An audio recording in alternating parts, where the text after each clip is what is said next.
Mambo vipi? Mimi naitwa Mbushi Kwelasa na hii ni Travel TV. Mimi leo nina maswali matano tu kuhusiana na sakata la dabi ambalo linaendelea.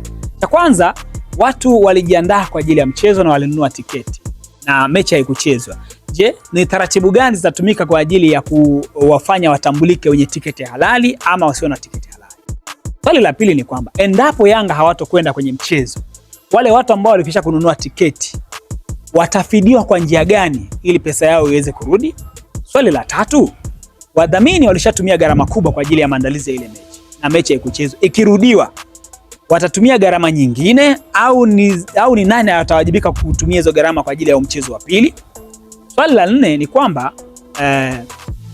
watu walisafiri kutoka mikoani na mechi haikuchezwa. Je, vipi kuhusiana na ile hasara ambao wao waliingia? Itakuwaje na nani ambaye atawajibika kwa hilo?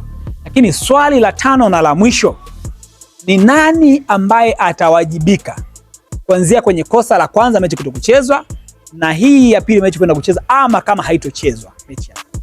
Hii ni Travel TV. Mimi ni Mbushi Kwelasa na nyuma ya kamera alikuwepo Beanika Shili. Nijibu kiweza tafurahi.